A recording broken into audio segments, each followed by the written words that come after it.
Informasi ini dikutip dari Dr. Reisa Broto Asmoro. Bagaimana 14 hari mampu menghentikan laju penularan COVID-19?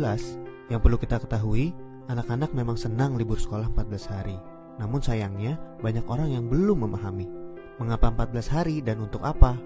Maklum, himbauan itu tanpa disertai penjelasan yang memadai. 14 hari itu sangat penting dan harus disertai tindakan kepatuhan. 14 hari itu mampu menghentikan laju penularan COVID-19 dan mampu menyelamatkan ribuan orang. Bagaimana bisa? Begini, ketika seseorang kontak dengan apapun yang bisa menginfeksinya dengan COVID-19, maka harus ditunggu minimal 14 hari. Jika tidak terjadi apa-apa, maka orang itu aman. Nah, libur 14 hari itu untuk memotong rantai penularan, dan ini baru akan berhasil jika semua orang tetap tinggal di rumah masing-masing selama 14 hari itu. Kenapa harus begitu?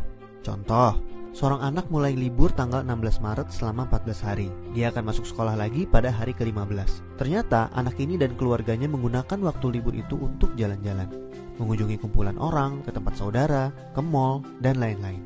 Seandainya dia jalan-jalan di hari ke-10 dan tertular COVID-19 di tempat yang ia kunjungi, mungkin pada hari ke-14 atau 15 belum ada tanda-tanda dia sakit, tetapi dia sudah membawa COVID-19 di tubuhnya dan berpotensi menularkan. Andai dia masuk sekolah pada hari ke-15 dan seterusnya, maka 14 hari libur sekolahnya itu tidak ada gunanya. Penularan terjadi juga di sekolah, efek domino akan berlangsung dan rantai penularan tidak terputus. Untuk itu semua orang harus bekerja sama. Semua warga Indonesia harus membantu dan warga harus kompak, yaitu patuh untuk tidak kemana-mana dalam 14 hari itu kecuali untuk hal yang sangat perlu. Waktu 14 hari itu berguna untuk saling pantau. Jika ada orang yang menunjukkan gejala-gejala menderita serangan COVID-19, bisa segera ditangani dan hopefully penularannya hanya stop di dia, karena dia tidak kontak dengan orang lain dalam 14 hari itu. Jadi, mari kita mengisolasi diri untuk diri sendiri dan orang lain. Mungkin pula dalam skala besar untuk umat manusia.